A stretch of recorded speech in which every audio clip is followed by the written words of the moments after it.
I had no idea you'd been hoarding like that. Besides, we're a married couple. There's no reason I shouldn't use our shared assets. That's right. It's worse to hide it. While looking down on me, my husband and mother-in-law kept talking as they pleased. I was so disgusted with them, I decided to confront them with reality. Sigh. By the way, have you checked the name of the passbook? Huh? My name is Lillian, and I'm turning 42 this year. I've been married for 17 years, and before that, I worked at a company. After getting married, I quit my job and started working part-time at a local supermarket. I met my husband, Easton, at work, and at the time, I thought he was an ordinary and kind man. That changed about 6 months after we got married. One day, while preparing dinner, my mother-in-law suddenly visited our house without any notice. My husband hadn't come home from work yet, and I thought there might be some urgent matter, so I let her in. As soon as she saw the living room, she let out a big sigh. Lillian, you've been idly watching TV until this hour. My son Easton is still working hard, sweating at his job. Don't you feel sorry? Yes? I did have the TV on, but until a moment ago, I'd been preparing dinner in the kitchen. You might say I'm lazing around, but I finished my housework by morning, and I've just returned from shopping after my part-time job. Feeling irritated inside, but thinking I've done my part, I replied, I'm sorry, to my mother-in-law. She ostentatiously snorted, went into the kitchen, and started to find fault with dinner too. Oh dear, is this all we have for dinner today? Poor Easton, working so hard. I've planned for curry and salad today. The salad is in the fridge. How could you let Easton eat such a half-baked meal? I wonder what you've learned at home. Insulted not just about me, but also about my parents, I finally lost it and asked a bit harshly, Didn't you need something? Then my mother-in-law opened her eyes wide. Oh my, don't get so mad just because I looked at the dinner. She pouted her lips conspicuously and sat heavily on the sofa to watch TV. What do you need? It's not what do you need. Don't you think you should offer something to your mother-in-law who has kindly visited? Excuse me? You're such an inconsiderate person, not even serving tea. Poor Easton. She kept repeating, poor Easton. So I served her tea, but she complained about everything, including the taste of the tea, saying it was cheap. Back then, I was young and was avoiding arguing with my husband's mother, wondering if I should be considerate to her. However, taking advantage of the fact that neither my husband nor I said anything, my mother-in-law began to frequently visit our home, constantly complaining that I wasn't cleaning properly, that I was always lazy, and that I lacked discipline. After being constantly criticized at every turn, I was truly at my wit's end and decided to consult my husband about his mother. Hey, could you ask your mom to reduce the number of times she comes to our house? Why? Is it that much of a bother when mom comes over? You've seen it, haven't you? No matter how much I work on the house or cooking, your mom keeps complaining about me. Well, that's because mom wants you, Lillian, to work harder so she gets tough. I'm doing my best, but if she comes over without notice, I can't even prepare dinner properly. If you're bothered, say it yourself. But don't forget that mom cares about us too. Throughout, my husband was like this. He never really worried about what I was saying. No matter how much effort I put into cleaning the house or studying cooking, my mother-in-law would nitpick and never praised me. Once the vegetables my mother-in-law brought were clearly close to their expiration date, so I used them for dinner. Then, my mother-in-law sighed conspicuously to serve such withered vegetables to her husband and his mother. I finally realized that she just wanted to bully her daughter-in-law. Being persistently criticized, I consulted my father-in-law. When I told him that it was hard to prepare meals for the mother-in-law and that it was a problem to be visited many times without notice, he seemed not to know she was coming to our house and apologized to me politely. I thought she was going out to dinner with friends. I didn't think she was bothering you, Lillian. I'm sorry. No, it's not something for you to apologize for. She's often out and about, so I've been giving her money for meals. But she hasn't been taking it, has she? Unfortunately, no. I'm really sorry. My father-in-law apologized to me again and again throughout our conversation. He promised to speak sternly to my mother-in-law, and I didn't say anything more about her attitude, thinking that was enough. I thought I could finally relax, but then I received a phone call filled with scoldings from my mother-in-law. Hello? You're really uncouth, tattling to my husband like that? What? I've been going out of my way to check on you, and I didn't expect you to repay my kindness with such ingratitude. That's not true. I'm not repaying kindness with ingratitude. You should be the one apologizing. It's audacious to claim you're inconvenienced. I'm educating you in areas where your upbringing was lacking. You should be grateful. I understand what you're saying, but it is inconvenient when you show up without notice. Should a mother need to make an appointment to visit her own son's house? My parents wouldn't do that. How brazen you are. As a daughter-in-law, you should adapt to the rules of your husband's family.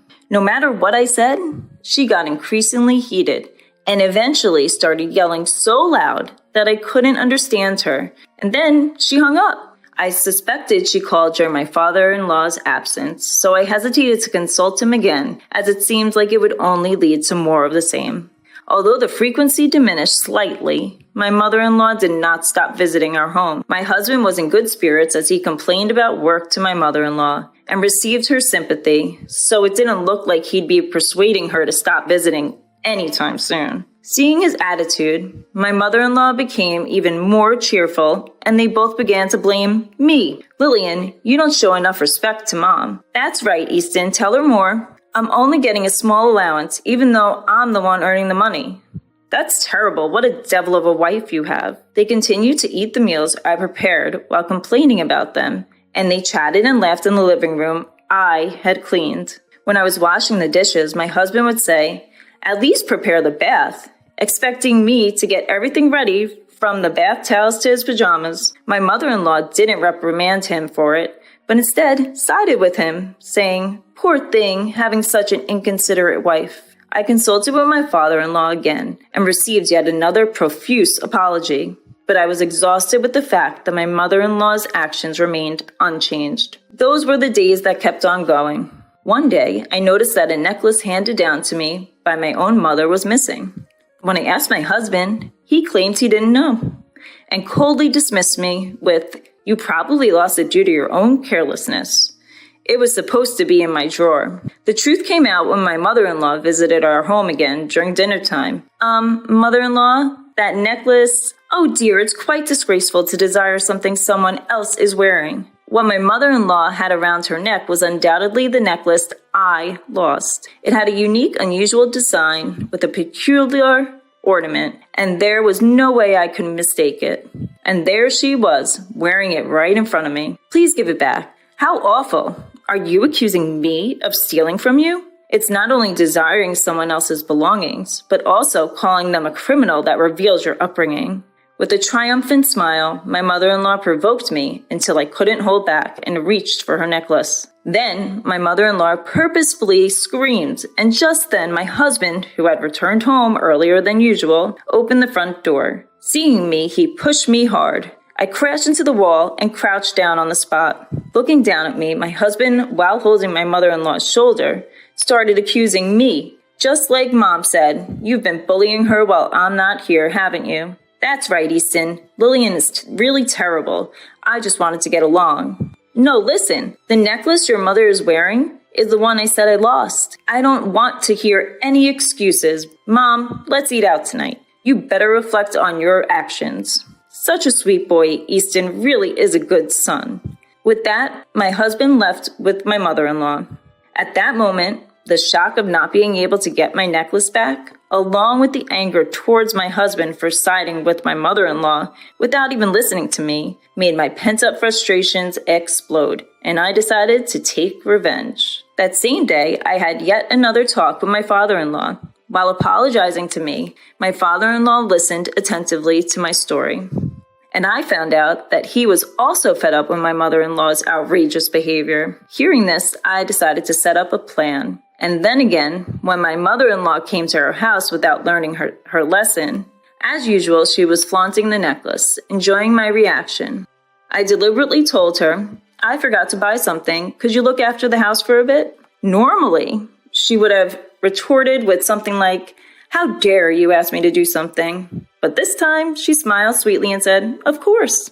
Why don't you take your time? You're always busy with housework. Thank you. I'll be back in about 30 minutes. With that, I left my mother-in-law at home and went out. Alone in the supermarket parking lot, I held my pounding heart, as if testing the malice of those close to me.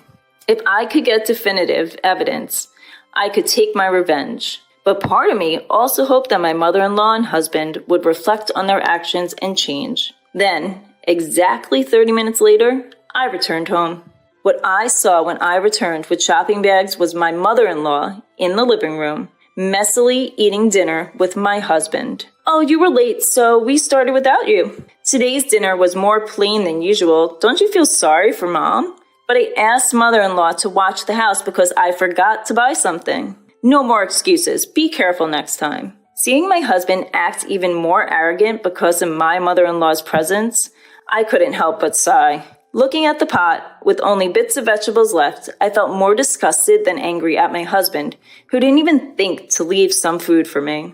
I guess there's no future where these two will reflect on their actions. After cleaning up dinner, I checked what happened to the trap after my mother-in-law left. As expected, it seemed like the trap had been set off. Seeing it, my husband's smirk, mocking me, looked uglier than ever. His triumphant smile was just like my mother-in-law showing off the necklace, and I couldn't help but laugh. And the day of revenge came sooner than I thought. On my husband's day off, he and my mother-in-law called me to the living room. Seeing the two of them in high spirits, I sat across from them, pretending to know nothing.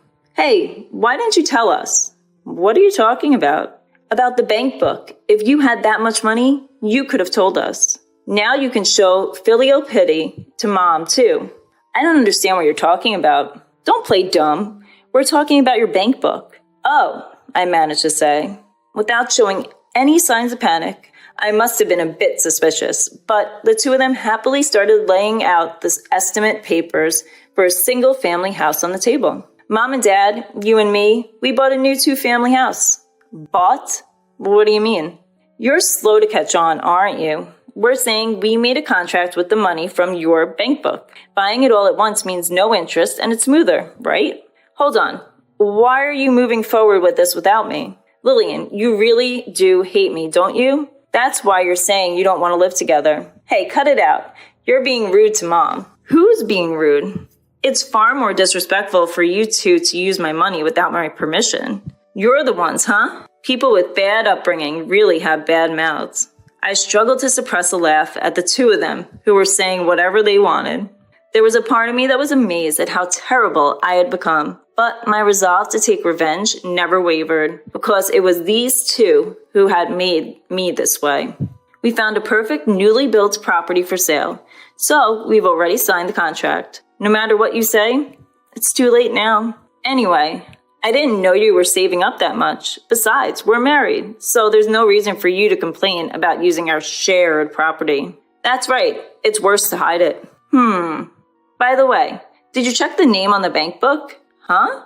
The two of them froze at my words. Seeing that, I finally couldn't hold back and burst into laughter.